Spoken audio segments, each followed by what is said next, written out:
violence and other kind of violence.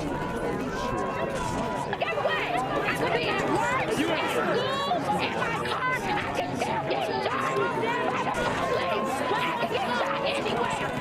So it is what it is.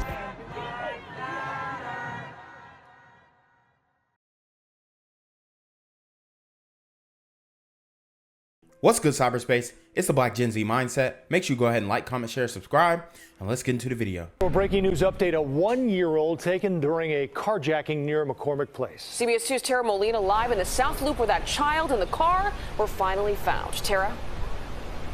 Chico. Marie and Joe, it happened quickly. The start and finish both captured on camera. The touching moment of father reuniting with his child.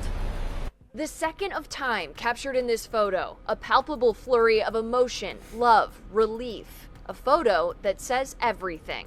Holding on tight, father and son, safe, close, together again.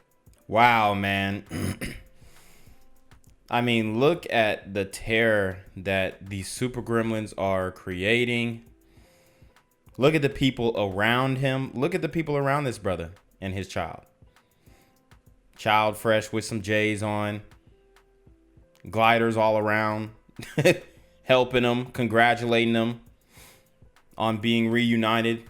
Obviously, the police officers who are gliders. I mean, who's really trying to help us out here? I mean, you have to take that into account. I mean, there's a lot more people who want to see us win than who don't on their side than there is on ours. And that's the reality. It's unfortunate, but these super gremlins are on demon time. Again. He probably thought he was never going to see his child ever again after his car got taken. Stephen Eisen is a photojournalist by trade. I heard the screams, I heard the cries. And just happened to be here when the car pulled up and another took off, followed shortly by police. But capturing this. The right place, the right time. A moment he won't soon forget. Once, in a lifetime moments. It all happened just before 1, according to Chicago police. That 51-year-old man was standing next to his car at South Loop Auto Body when the crew pulled up. The body shop caught it all on their surveillance cameras. It just happened. Yeah, it's crazy. Watch how quickly it goes down. A dark SUV pulls up. Someone jumps out and into his car, taking off with the 1-year-old boy. Wow. He runs after them. And, it's not a good idea to leave a 1-year-old child in the car. I don't care if you're doing going to the ATM or whatever, going in and out, and have the keys in the car. I mean, come on, bruh. Just take the child out. I know it's a minute affair getting that car seat unbuckled and all that, but these things can be mitigated at least a little bit. There's no telling what they would have done if he would have got out with the child and then came back and then they demand him for the keys. You don't know what they would have done. So maybe it was best to happen this way, but Police say they sped northbound down Wabash, eventually ditching the car here on South Indiana near Cermak and taking off again. Our cameras rolling as Chicago police checked out this Audi SUV. Eisen says it's the car the crew targeted, sped off with, and ditched, telling us this man got to the scene with police in a CPD cruiser. He thanked the police, he hugged the police, for bringing him to. Wow. Hugging the police. I mean, is he buck dancing or whatever they call it? Look, man. This is a great story. But it's also tragic at the same time. We know who took the whip. And at least they had enough sense to leave that child in there unharmed. But I mean, it's getting wild out here. This is not livable. This is no way to live. to his child. And while the man who snapped this didn't get a chance to connect with the family he captured, he hopes this photo finds them and hopes police find the crew behind an emotional whirlwind and a very close call. Yeah, but I mean, since they returned the car, they'll probably be given slap on the wrist. They're, you know, I mean, I'm telling you guys what's going on. Steve Eisen told us that other witnesses here were able to share more information about the crew and the car they were in with Chicago police. We've been checking in with them throughout the day. They are still investigating this. No one in custody right now. Reporting live in the South Loop, I'm Tara Molina, CBS 2 News. Close call is right, Tara. Thank you. Well, Cheryl, thankfully that one-year-old boy is at home safe tonight as investigators work to figure out who was behind this. Just before 1 p.m. this afternoon, a 51-year-old man stopped at this South Loop auto body shop in a black Audi SUV looking for a repair estimate. But as we were like right here in the alley. Yeah, that's crazy. Leaving your kid in the whip while you're getting an estimate, that's a little different. I seen the black Volkswagen truck pull up on the side of his car. At first, Chantel Cole, the shop's manager, thought the people in the other vehicle were with the man, but then we heard the skid marks like of the car pulling off with a 1-year-old boy in the back seat. He was just like, my baby, my baby. He ran towards Michigan and like tried to run out of the car. The stolen SUV didn't make it that far. Chicago police say the driver of that vehicle ended up ditching it at Indiana and Cermak. Steve Eisen saw it all happen. It was a red light, and the cars blew through the red light, made a turn onto Indiana, and then the car stopped, and then a whole bunch of commotion. Following the commotion came an emotional moment. Police reuniting the 51-year-old man with the 1-year-old boy. It was just like a crying emotion, that he was just infatuated that he was reunited with his child. He hugged the police. It's a blessing. It's a blessing because it could have been way worse. Investigators say thankfully no one was injured. When we last checked with Chicago police, they say so far no one is in custody. Back, and a mother is demanding justice after her 7-year-old son. We're back, and a mother is demanding justice after her 7-year-old son was shot to death while sleeping in their family van just blocks away from home. Wow. Gianno Caldwell spoke to the victim's mother. Gianno joins us now. Good morning, Joey. Good morning, brother. Good morning. In Chicago, I spoke with Oli Jean Holiness of the 7-year-old Jeremiah Moore, who was murdered in East Chicago on July 12th this year. Gianna Caldwell is doing all these stories. The brother is strong, obviously. You know, we know that his younger brother was just killed. It's getting wicked out here in Chicago. The spirits, the demonic spirits are moving in and about.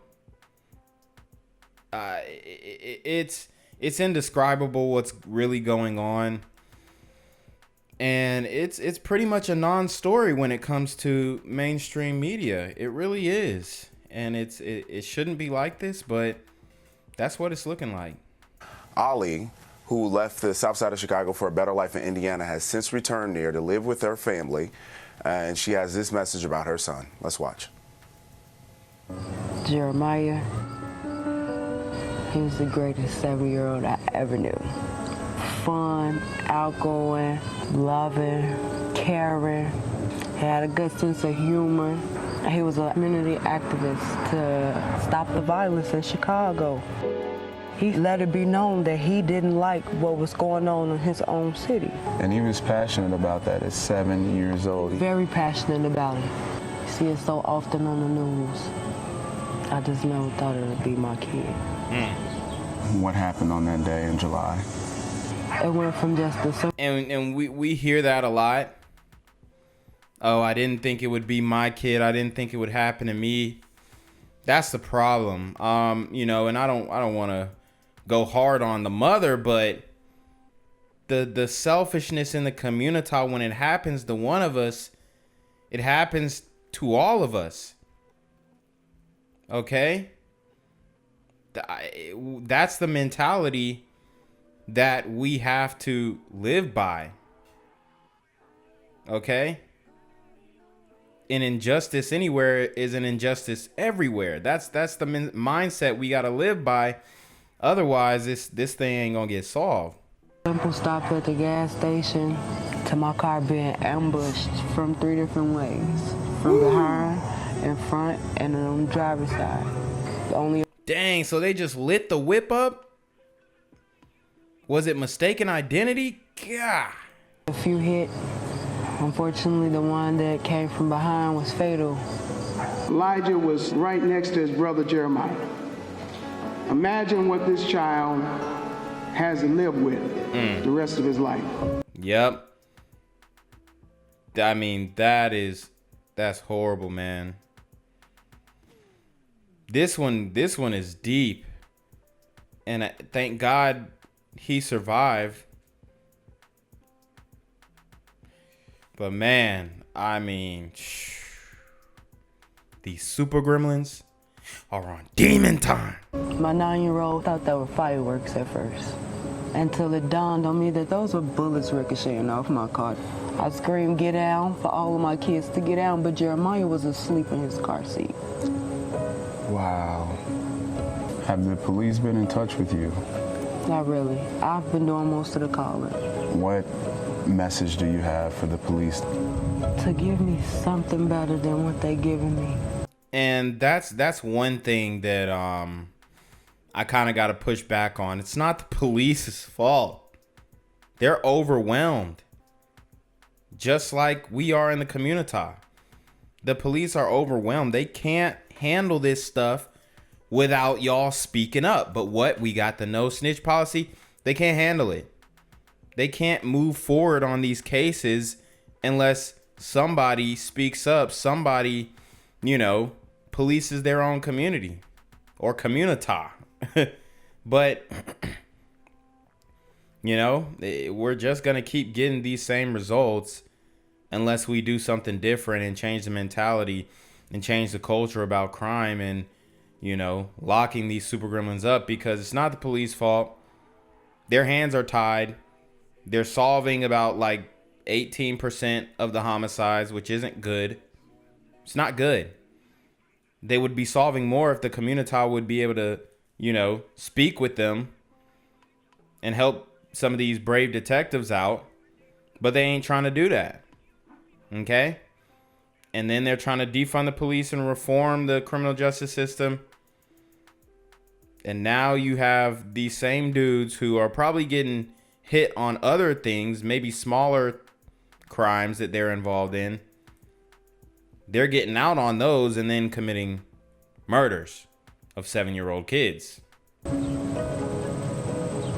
They're living their lives on a regular basis, and mine will never be the same. Don't let me feel like all hope is being lost. Yeah, she's right. And I'm telling you right now, unfortunately, they lit up a pack. They smoked a pack dedicated to this 7-year-old. I mean, this is how evil these people are. I don't know what it's gonna take to get the message out, but there's so much going against speaking the truth and spreading the truth about what's really going on. There's so many different obstacles that are in the way of getting this truth out. And y'all know what I mean. I'm not going to say it on this video, but y'all know what I mean. That's why you got to support the message. That's why you got to support people who actually give an objective opinion of these types of things and not just the news. They're trying to blame the police. I would have stopped her right there. I would have said, I understand that you're grieving, but it's not the police's fault. It's the prosecutors who are allowing these dudes to stay on the streets' fault. It's the people who are protesting to defund the police when in fact you need more police. That his death is being swept up under the rug. I just didn't want my son to be a statistic. I dedicated my entire life to my children. Your life was really just starting. It was really just starting, excuse me. And so was Jeremiah's. And so was Jeremiah's. Now you're back on the south side of Chicago. Do you have any concerns? I'm definitely concerned about the violence in Chicago. Do you feel as though Kim Foxx and the mayor, Lori Lightfoot, are doing all that they can to keep the citizens in Chicago safe? I can just say that what they have been doing is not enough. That's all you got? Would you vote for them again? That's the next question that needs to follow. Do you think they need to get tougher on crime? I do. Chicago's like a gun range. It'll never get better. Never. You'll always be looking for, you'll be looking for your brother. I'll be looking for my son. It's their voices you can't forget, their love you can't forget, the hugs you won't get back. Yeah. You'll never be back. Can I hug you?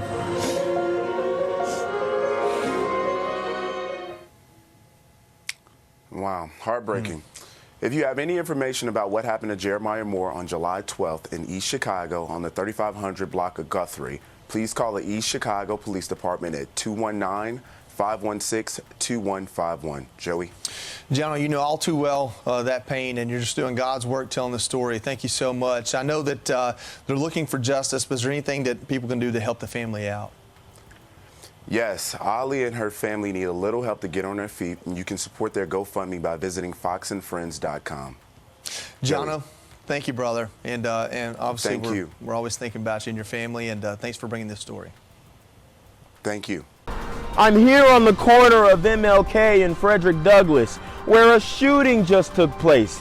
And as you can see, it's a pretty rough area. So I'm basically risking my life reporting on this madness. So make sure you do me a favor and hit the subscribe button. Like the video, hell, share the video. And make sure you go ahead and leave a comment down in the comments section to continue the discussion on how we can find solutions to all this son violence in the streets. I'm Jenquavius Jackson, here live, reporting from Atlanta, Georgia, BGZM News 17. All right, guys, so I wanted to do this story. I'm a little late on this, but I thought it was necessary to do this story. So this is a fact check article from Newsweek. Did Nigeria ban white models from advertising? And I'm going to go ahead and tell you guys right now, yes, they did. We're going to look over this. We're going to see what is wrong with this, what's right with this, and if we can find some type of hypocrisy in what's going on here. So in a statement published on Twitter by Nigeria's Federal Ministry of Information and Culture on August 23rd, the country announced that its Advertising Regulatory Council of Nigeria was banning the use of all foreign models and voice-over artists on Nigeria media.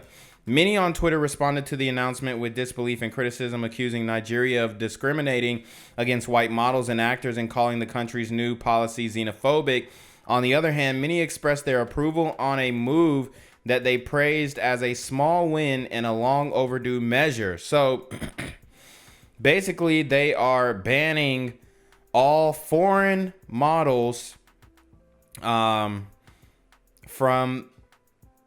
being in advertisements and being in media in their country, which is very strange. I mean, this sounds even worse than the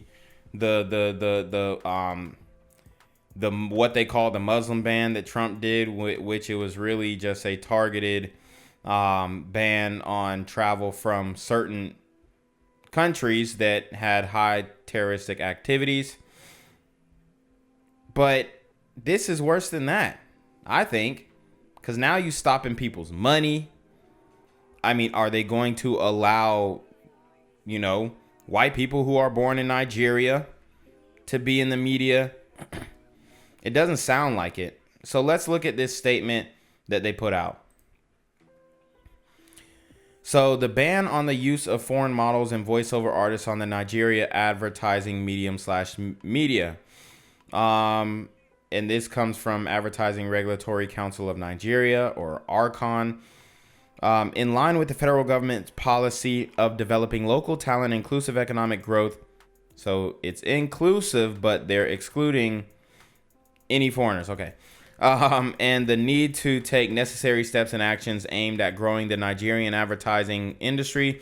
The Advertising Regulatory Council of Nigeria, being the apex advertisement and marketing communications regulatory agency of the federal government, has, in accordance with its statutory mandates, responsibilities, and powers as conveyed by the Advertising Regulatory Council of Nigeria Act Number 23 of 2022, bans the use of foreign models and voiceover artists on any advertisement targeted or exposed on the Nigerian advertising space, with effect from October 1st, 2022. All advertisements, advertising, and marketing communications materials are to make use of only Nigerian model and voiceover artists. Ongoing campaigns are permitted to run out their terms. However, subsequent applications for revalidation for continued exposure of such materials will not be granted by the Advertising Standards Panel, or AESP. Advertisers, advertisement agencies, media houses, advertising community, and the general public are hereby enjoined to take note. Issued this 22nd day of August 2022. So it looks like it's coming from up top. For decades, British voiceover artists and white non-Nigerian models have dominated Nigeria's advertising space, taking over commercials and ads. Many on social media, from average users to news agencies' accounts, shared the news of the Nigerian ban, saying the new policy was targeted at white and British models. The news was covered in such terms by different outlets, from the African Archives, an account that says it tells the African's history and story, to News Channel. So I guess that's from Say Cheese. And here are some, different news media outlets that posted it. In its statement announcing the ban, ARCON explained that the measure is in line with the government policy of developing local talent, inclusive economic growth, and the need to take necessary steps and actions aimed at growing the Nigerian advertising industry. According to ARCON, the ban issued on August 22nd will come into effect from October 1st, making Nigeria the first country to ban non-native models and voice-over actors. All advertisements, advertising, and marketing communications materials are to make use of only Nigeria model and voice-over artists, the agency said in its statement. Existing advertising material using non-Nigerian models and voiceover actors will be allowed to run out their terms, but it won't be renewed after that. Okay, so in my opinion, they should just allow the best actors and voiceover models to get the positions, get the roles. That's really how it should be. I mean, imagine if some of these other European countries, or even the US, which we wouldn't do because we, that's basically what we're built on, poaching other people's talent and using other countries' and cultures' talent to, make it a very relatable. I mean, it depends on how you view the media, but I'm just saying in general, they try and make the media relatable to different cultures and different aspects. And we get a lot of talent, foreign talent. We get a lot of brothers from the UK. Okay. We get Nigerians who come over here and work in the medical field, in the medical space, or even in entertainment. You got a lot of Nigerian DJs who are going crazy. So, we use talent from other countries to make our country better. Imagine if we were to say, oh, we're not using Nigerian models anymore. That's kind of wild. Like, are they just saying only Nigerians, period? Or do you just have to be black? I would like to know. Following the official announcement by the Federal Ministry of Information and Culture, Steve Babeko, the president of the Association of Advertising Agencies of Nigeria, also confirmed the veracity of the ban in a comment to the Times. 10 to 20 years ago, if you check the commercials, I would say they were almost 50-50 in terms of foreign faces, and all the voiceovers were British accents, he told the newspaper. I think the law is just catching up with national sentiment. As long as maybe 8 years ago, you would notice some kind of renaissance in Nigeria, he added, talking about a new sense of pride emerging among young Nigerians who want to see more indigenous models in advertisement. People will tell you there are about 200 million of us. Are you telling me you cannot find indigenous models for commercial? He told the Times. ARCON Director General Olalekan Fadolapo, who e-signed the ARCON document or ARCON statement, has also interviewed was also interviewed by the Times, stating that similar policies to the Nigerian ban already exist in other African countries, though these bans are unwritten. Advertising should resonate with the people.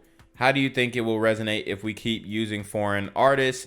He told the newspaper. Well, I mean, I guess that's advertising agencies' issue more than just a national ban. You just have to, I guess, make better relationships with these advertising agencies, or have African-owned agencies that are just better. That's really what it comes down to, especially when it comes to entertainment. The best quality stuff wins, and if you're just not putting out good material, then that could be the issue there. But I'm not in Nigeria. Y'all let me know what's going on over there. The ban is also in line with a previous policy already introduced in the country, whereby companies had to pay 100 naira, about $240 tariff for every foreign model used in an advert. Newsweek has reached out to ARCON and Nigeria's federal ministry, the information for comment. Okay, so it says, so the ruling on the fact check says false.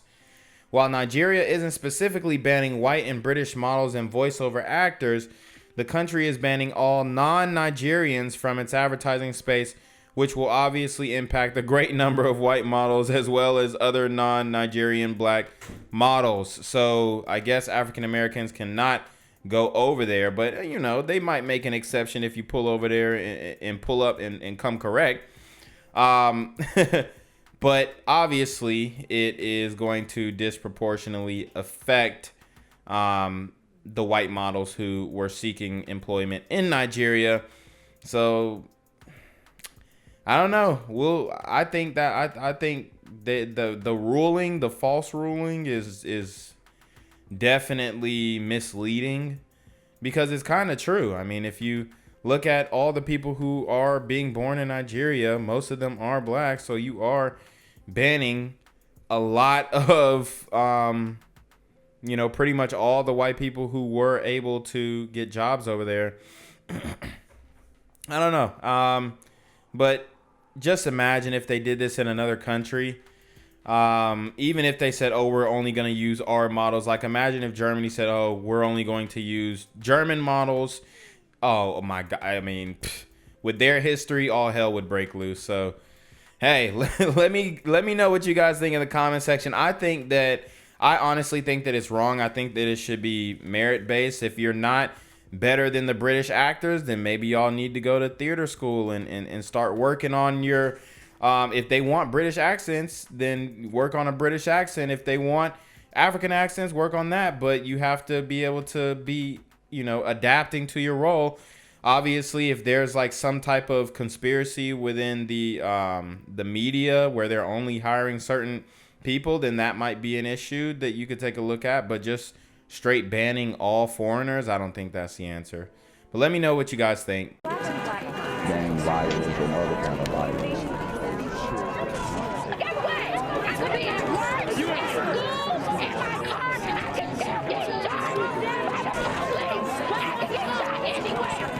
So it is what it is.